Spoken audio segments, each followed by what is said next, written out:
Avez-vous déjà pensé à comment la foi peut transformer votre spiritualité? La foi est ce qui nous connecte à une dimension plus profonde de notre être. Lorsque nous laissons la parole de Dieu guider nos pensées, nous sommes prêts à croire véritablement. En ce sens, le langage de cette dimension est la foi elle-même. Mais qu'est-ce que la foi après tout? C'est un choix que nous faisons dans notre cœur, croire ou non. Cela ne dépend pas de ce qui nous entoure, mais d'une conviction interne puissante. Cette décision de croire peut changer complètement notre vie spirituelle. Je vais vous raconter une histoire pour illustrer cela. Il y a longtemps, dans un immeuble de 5 étages, l'église occupait le 4e étage et au-dessus, au 5e, il y avait un bar. Le matin, les dimanches, tout était calme. Mais le soir, aussi bien le dimanche que le mercredi, les choses changeaient. Les cantiques de l'église étaient étouffés par le bruit du bar, ce qui dérangeait les membres de l'église qui avaient récemment commencé leur ministère là-bas. Pour résoudre le problème, le pasteur décida de prier pendant 1 mois, demandant à Dieu de mettre fin à ce bar. Cette histoire montre comment la foi peut nous amener à prendre des actions décisives, cherchant des solutions à travers la spiritualité. La foi n'est pas passive, elle est active et transformante. C'est croire que, même face aux difficultés, nous pouvons atteindre une connexion plus profonde avec le divin. Maintenant, réfléchissons. Comment la foi peut-elle agir dans votre vie? Quelles décisions pouvez-vous prendre aujourd'hui pour renforcer votre spiritualité? Réfléchissons ensemble à comment la foi peut être un moteur de transformation dans nos vies. Après 25 jours de prière, il y eut un incendie dans l'immeuble. Curieusement, seul le bar fut touché par le feu. Dans l'église, pas même un rideau ne fut brûlé. Lorsque le propriétaire du bar découvrit que le pasteur avait prié pour que le bar disparaisse, il le dénonça à la police. Le pasteur fut convoqué pour témoigner. Le policier demanda « Pasteur, est-il vrai que le bar a pris feu à cause de vos prières ?» Le pasteur répondit « Il est vrai que j'ai prié pour que le bar disparaisse. Cependant, je ne crois pas que cela soit arrivé à cause de mes prières. Croyez-vous vraiment que l'incendie a été causé par la puissance de mes prières ?» Le policier répliqua alors « Pasteur, c'est curieux. Le propriétaire du bar croit au pouvoir de la prière, mais vous non. En fin de compte, l'enquête conclut par la phrase « affaire non élucidée ». Il est peu probable que le bar ait pris feu à cause des prières de ce pasteur aussi faible foi. La raison principale pour laquelle nos prières ne sont pas exaucées est le manque de foi. Nous pouvons faire beaucoup de prières, comme ce pasteur, mais si nous prions avec peu de foi, elles perdent de leur force. Proclamer l'évangile sans foi est inutile. Nous devons croire que nos prières sont exaucées par Dieu et le proclamer avec confiance. Les paroles qui sortent de notre bouche opèrent avec un pouvoir extraordinaire si nous croyons en la parole de Dieu et proclamons notre confiance en lui. Vous voyez, lorsque nous regardons une rediffusion d'un match de football, nous ne sommes pas anxieux, même si notre équipe éprouve des difficultés ou perd au score. Lors de la Coupe du Monde de 2002, les Coréens critiquèrent le joueur Yoon en disant « Tu ferais mieux de te tuer, sors du terrain ». Cela parce qu'il avait manqué un penalty en 8e de finale. Cependant, ceux qui regardaient la rediffusion n'ont pas insulté Yoon, car ils savaient que l'équipe nationale avait finalement remporté le match. Cette confiance vient du fait qu'ils connaissaient déjà le résultat. De la même manière, ce que nous disons doit être fondé sur la foi que nous avons dans notre cœur. L'humanité a du mal à croire aux promesses de Dieu, surtout lorsque nous sommes plongés dans la réalité et les circonstances, sans pouvoir voir la main divine. Pour Dieu, c'était comme regarder le peuple d'Israël entrer dans la terre de Canaan, une terre de lait et de miel, avec joie et bonheur. Pour Dieu, la scène était claire comme une rediffusion de film, mais les Israélites, enfermés dans leur angoisse et leur cruelle servitude, ne pouvaient pas le voir. En Exode 6:9, Moïse le déclara aux Israélites, mais ils ne l'entendirent pas à cause de leur angoisse et de leur manque de foi. Les Israélites murmuraient et se plaignaient à cause de leur incrédulité. Malgré cela, Dieu leur avait promis « Je vous mènerai vers une terre ruisselante de lait et de miel ». Les batailles contre sept peuples étaient déjà gagnées d'avance. La promesse de Dieu incluait de résoudre tout ce qui empêcherait l'accomplissement de sa parole, sortir le peuple d'Israël d'Égypte et les conduire vers la terre promise était une question de vivre l'expérience de ce que Dieu avait prédestiné. Certainement, les promesses du Dieu Tout-Puissant se réalisent. Dans Ésaïe 55, versets 10 et 11, la parole du Seigneur dit « De même que la pluie et la neige descendent des cieux et n'y retournent pas sans avoir arrosé la terre, sans l'avoir fécondée et fait germer, pour donner de la semence au semeur et du pain à celui qui mange, ainsi en est-il de ma parole qui sort de ma bouche. Elle ne retourne pas à moi sans effet, sans avoir accompli ce que je désire, et réussi dans ce pourquoi je l'ai envoyée. Cela signifie que la parole et la promesse de Dieu se réaliseront, quoi qu'il en coûte. Les adversités et les obstacles rencontrés dans la vie sont des batailles déjà remportées par Dieu. Il n'y a pas de raison d'avoir peur ou d'être anxieux, car Dieu nous assure que ce qui est devant nous a déjà été conquis. La question ici est, qu'est-ce que la foi? C'est l'attitude de rester ferme, sachant quel sera le résultat final, même face aux difficultés. La personne de foi reste confiante, car elle sait que les obstacles ne peuvent pas changer l'issue. Elle ne désespère pas face aux erreurs ou aux revers, car elle est certaine que la situation sera renversée. En revanche, celui qui n'a pas la foi reste anxieux, même lorsque les choses semblent bien aller. Son manque de foi l'empêche de voir la vérité et le pousse à murmurer « Je suis toujours seul, au milieu des difficultés, je n'ai nulle part où aller, il n'y a pas d'issue pour moi. » Dieu, voyant cette situation, est plus attristé que l'homme lui-même. Frères et sœurs, pensez à un avion. Peu importe à quelle vitesse le passager court à l'intérieur, il arrivera à la même destination que l'aéronef. Rien ne peut interférer dans le plan et le dessein de Dieu pour ses enfants. Même si la vie semble sombre et sans issue, rien ne peut altérer le plan parfait de Dieu. Même si les obstacles semblent insurmontables, ils ne peuvent pas changer ce que Dieu a déterminé pour nous. Il est essentiel d'avoir ce genre de foi. Même lorsque les circonstances sont sombres et qu'il n'y a pas de preuves visibles, la foi nous permet de voir la lumière au bout du tunnel et de remporter la victoire. Cela est possible parce qu'il y a 2000 ans, Jésus-Christ a porté nos malédictions, nos échecs, nos frustrations et nos souffrances sur la croix du calvaire.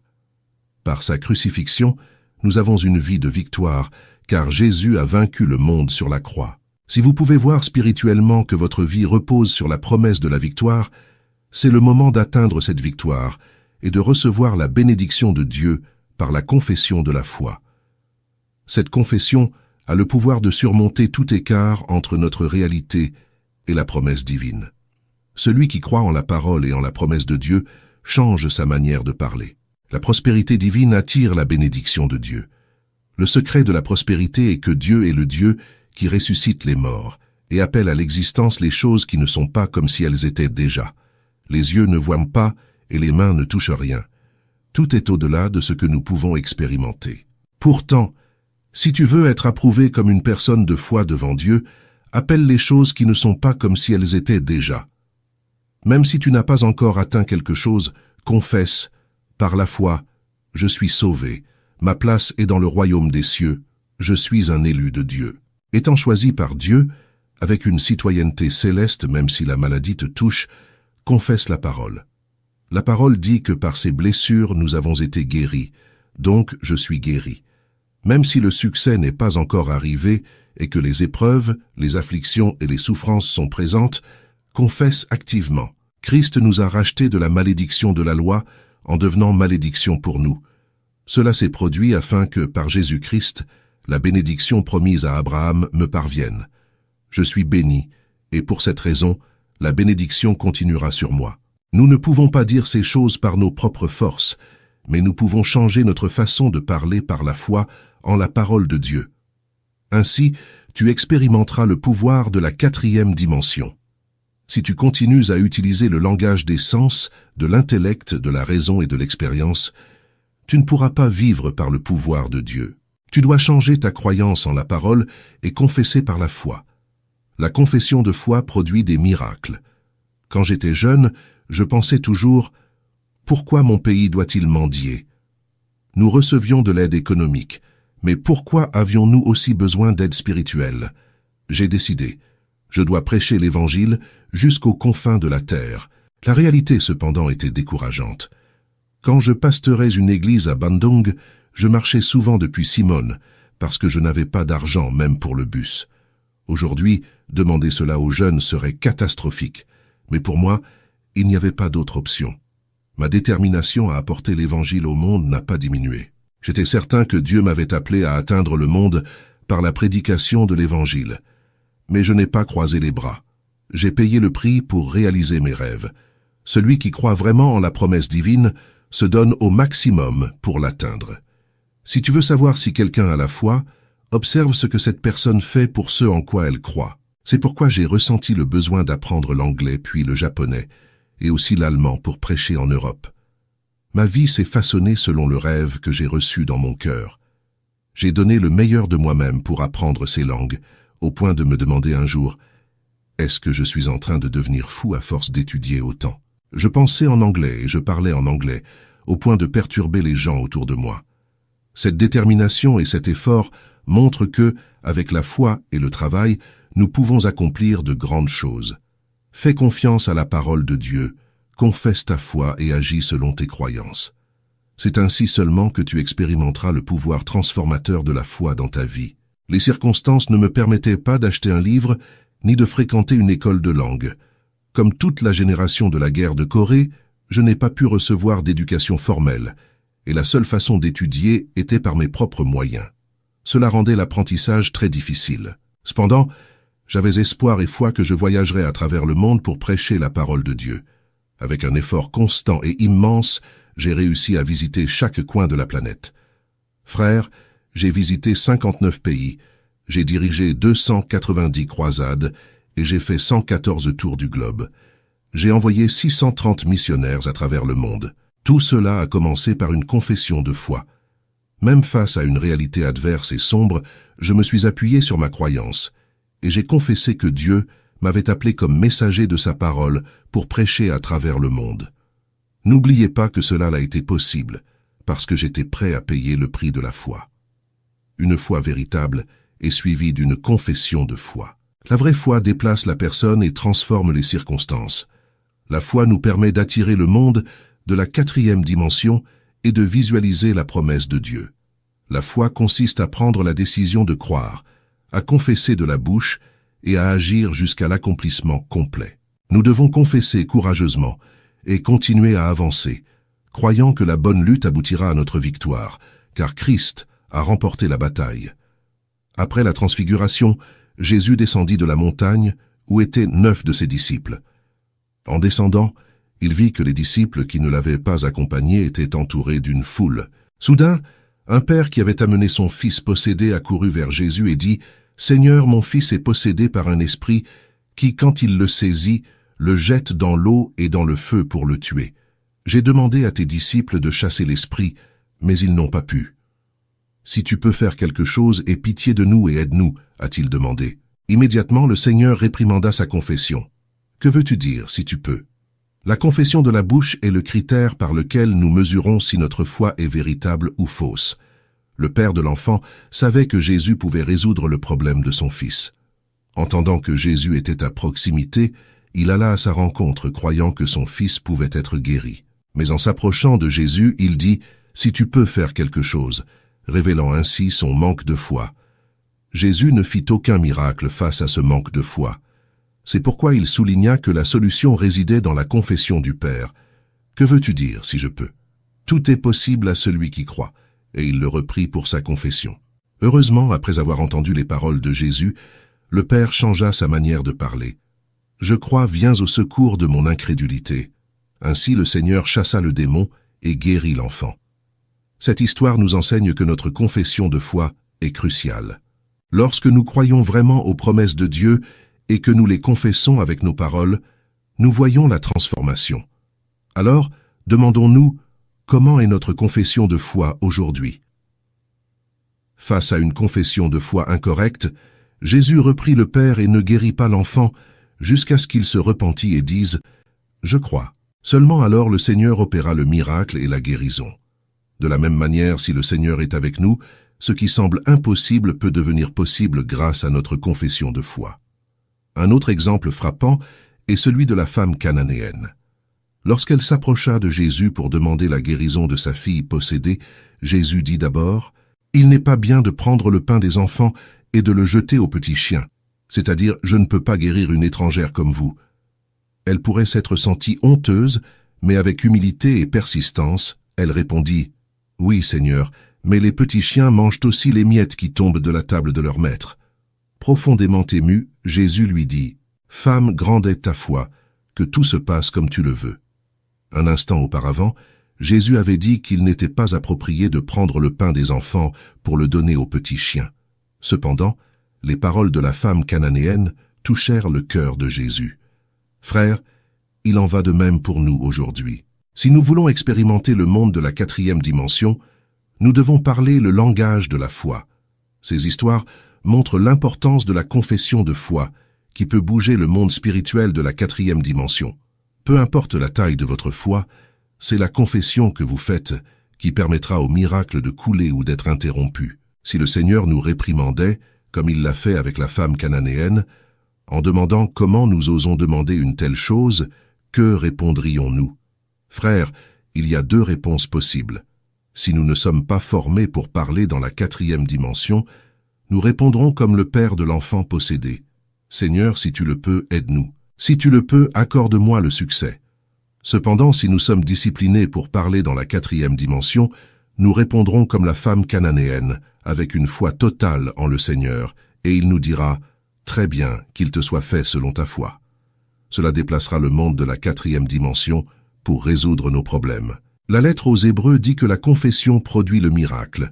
N'abandonnez pas votre assurance, elle sera richement récompensée. Donc, ayez confiance avec courage et autorité. Si vous connaissez l'autorité et le pouvoir de la parole, efforcez-vous encore plus. Le pasteur John Newton, compositeur de nombreux hymnes, a dit « Il y a beaucoup d'éléments dans le monde qui nous dépriment. Cependant, le dictionnaire de la foi ne connaît pas le mot dépression. Ce qui est frustrant pour le monde est un signe que le chrétien est sur le chemin de Dieu. La foi ne consiste pas à croire en les circonstances ou les sens, mais à croire en Dieu. Ainsi votre manière de parler doit changer.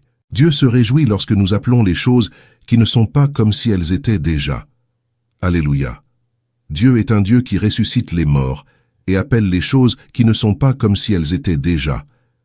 Il est logique que si nous voulons marcher avec Dieu, nous devons aussi croire et parler comme lui.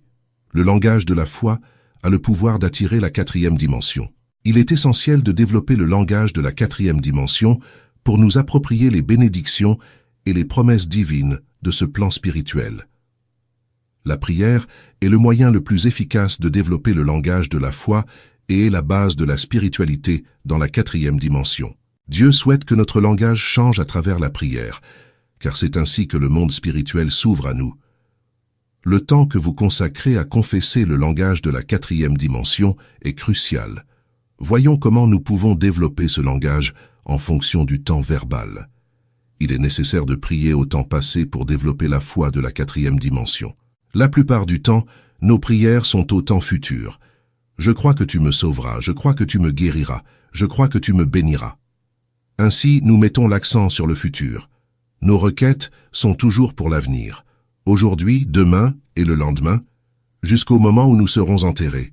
Nous disons « Je sais que tu me béniras ». Cependant, la prière au temps futur est accompagnée d'incertitude, car le futur lui-même est incertain. Si vous voulez développer le langage de la 4e dimension, n'utilisez pas le temps futur. La plupart des dons divins et des bénédictions de Dieu nous ont déjà été donnés en Jésus-Christ, donc nous devons prier au temps passé. Nous sommes engagés dans une bataille où nous sommes déjà plus que vainqueurs. Proclamez ce qui s'est passé il y a 2000 ans. Votre prière doit être ainsi. Dieu a déjà pardonné mes péchés il y a 2000 ans, donc je crois que j'ai été pardonné. Par les plaies de Jésus il y a 2000 ans, j'ai été guéri. Dieu m'a béni il y a 2000 ans, donc je suis béni. Le Seigneur est mort et ressuscité il y a 2000 ans, donc par lui je crois que je suis mort et ressuscité. Satan ne peut pas contester quelque chose qui s'est déjà produit.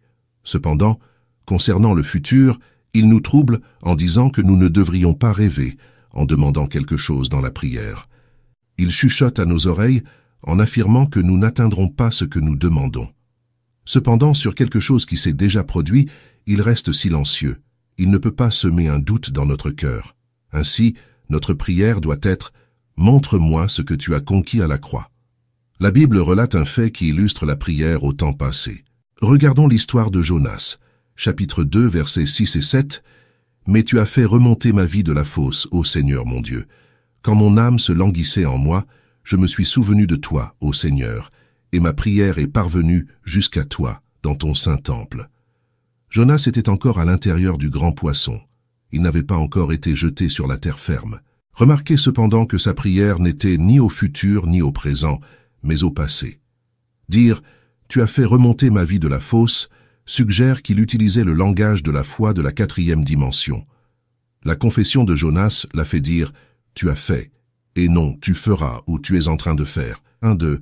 Priez au temps passé, mes frères. Libérez le monde de la 4e dimension par la confession de foi et dites « Je suis comme Jonas, à l'intérieur d'un grand poisson, mais Dieu m'a déjà sauvé. Dieu a entendu mes supplications. » Satan ne peut pas semer le doute en nous. Jonas a reçu la réponse de Dieu à travers la prière au temps passé. Acceptez par la foi ce que Dieu a fait en Jésus-Christ. Croyez que cela s'est déjà produit et confessez-le pour que cela se manifeste maintenant dans votre vie. C'est ainsi que vous libérez le miracle à travers l'autorité du langage de la foi de la 4e dimension. Ne regardez pas vers l'avenir ou le présent, mais priez en disant « Accorde-moi ce que tu as déjà accompli ». 90% des promesses de Dieu se sont déjà réalisées, seulement 10% concernent l'avenir. Par conséquent, les promesses divines déjà accomplies nous appartiennent. La prière au temps passé est une confession qui repousse nos doutes. Mes frères, si vous voulez développer le langage de la prière, acceptez que ce que vous demandez vous a déjà été accordé. La prochaine étape est de confesser par la foi ce qui n'est pas encore, comme si cela était déjà. Croyant en Dieu, qui appelle les choses qui ne sont pas comme si elles étaient déjà. Comme il est clair dans le chapitre 11 de Hébreux, la foi est la capacité de voir la promesse divine qui ne s'est pas encore manifestée. Nous savons que tout coopère pour le bien, mais il y a un abîme entre la promesse divine et la réalité. C'est pourquoi nous devons confesser par la foi. La confession de foi unit la promesse divine et la réalité, et a le pouvoir d'attirer la bénédiction et la promesse de Dieu. C'est là le secret de la force de la foi et de la confession des paroles de la 4e dimension. Il faut remporter la victoire dans une bataille déjà gagnée. Dieu a pardonné nos péchés en Jésus-Christ et a préparé le meilleur pour nous. Jésus a porté sur la croix nos malédictions, maladies, péchés, pauvreté et faiblesse, remportant la victoire sur toutes ces choses. Dans la vie, nous rencontrons des afflictions et des turbulences, mais Jésus a déjà triomphé de tout cela. Celui qui croit en cela n'a pas besoin de craindre ni de s'inquiéter dans la lutte contre l'ennemi. Au contraire, nous devons agir et parler comme des personnes victorieuses, même au milieu des problèmes et des afflictions. Il est nécessaire d'agir et de prendre des décisions comme si nous avions déjà remporté la victoire. Sinon, la confession sans foi n'a aucun pouvoir. Un proverbe chinois dit « Si tu crois vraiment, la flèche traversera la roche ». La vraie foi a le pouvoir de surmonter toute difficulté et adversité. Cher Dieu, nous nous adressons à toi avec des cœurs reconnaissants pour la victoire qui a déjà été assurée en Jésus-Christ. Nous reconnaissons qu'en lui, nous trouvons le pardon de nos péchés et la promesse du meilleur que tu as préparé pour nous. Sur la croix, Jésus a porté nos fardeaux, malédictions, maladies, péchés, pauvreté et faiblesse, et a remporté la victoire sur toutes ces choses. Bien que nous rencontrions des afflictions et des turbulences dans la vie, nous savons que Jésus a déjà vaincu tout cela. Nous te remercions, Seigneur, pour nous donner cette certitude. En nous appuyant sur ton pouvoir et tes promesses, nous n'avons pas besoin de craindre ni de nous inquiéter dans la lutte contre l'ennemi. Aide-nous à agir et à parler comme des personnes victorieuses, même au milieu des problèmes et des afflictions qui peuvent surgir dans nos vies. Que notre foi en la victoire de Jésus nous donne la force d'affronter chaque défi avec courage et confiance en ton pouvoir rédempteur.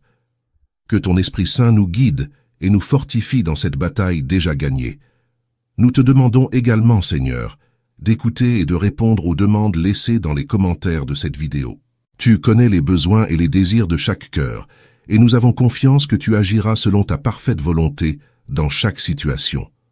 Au nom de Jésus, nous prions. Amen. Si ce message a été significatif et a apporté une réalité spirituelle dans votre vie, partagez votre expérience afin que nous soyons édifiés. Assurez-vous d'être abonné et partagez avec vos amis, afin que davantage de personnes soient impactées par la parole de grâce de notre Seigneur Jésus-Christ. Grâce et paix.